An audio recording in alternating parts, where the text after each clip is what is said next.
ओम नमो भगवते वासुदेवाय नमः। आज के इस वीडियो में हम जानेंगे मोहिनी एकादशी व्रत कब है और पूजा विधि। मोहिनी एकादशी व्रत 2025 धार्मिक मान्यताओं के अनुसार एकादशी व्रत करने से मनुष्य पापों से मुक्त हो जाता है, सुख समृद्धि के साथ जीवन का आनंद उठाने के बाद अंत में मोक्ष को प्राप्त होता है।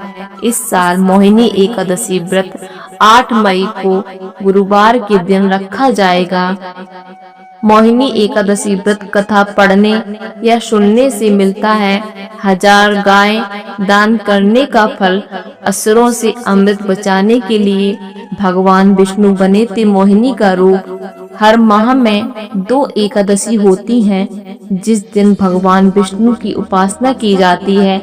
इस साल में 24 एकादशी पड़ रही हैं। मई महीने में 1000 गायों के दान के बराबर फल देने वाली मोहिनी एकादशी और 100 यज्ञों के बराबर फल देने वाली अपरा एकादशी व्रत रखा जाएगा। कहते हैं कि एकादशी के दिन धरती की स्थिति ऐसी होती है जैसे ब्रह्मांड की ऊर्जा का प्रवाह हो रहा होता है, इसीलिए उस दिन जीवों को भूख कम महसूस होती है। इसीलिए एकादशी की तिथि को साधु संत व्रत करते थे ताकि वे भी उस ऊर्जा के साथ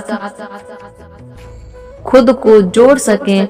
व्रत करने से शरीर की शुद्धि भी हो जाती है।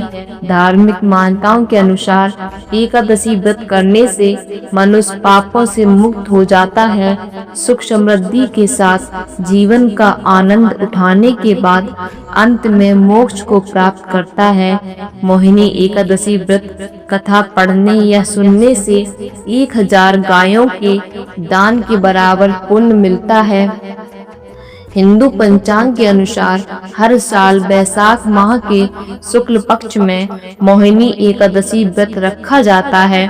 एकादशी तिथि 7 मई को सुबह 10:19 पर होगी और अगले दिन यानी 8 मई को दोपहर 12:29 पर खत्म होगी।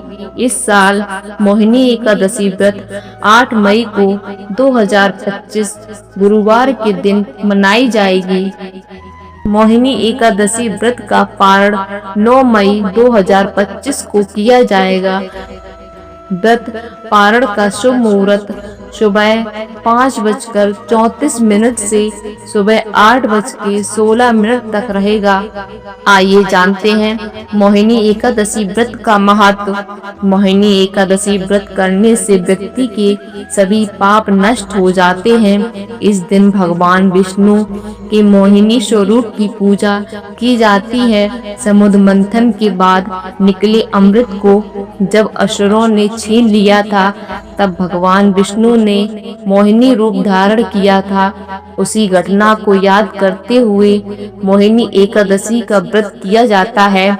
इसके अलावा इस दिन माँ लक्ष्मी जी की पूजा भी की जाती है। यदि विष्णु भगवान की कृपा हो जाए तो हरि प्रिया लक्ष्मी जी भी भक्तों पर अपनी कृपा करके उनके जीवन को धन धान्य से भर देती है।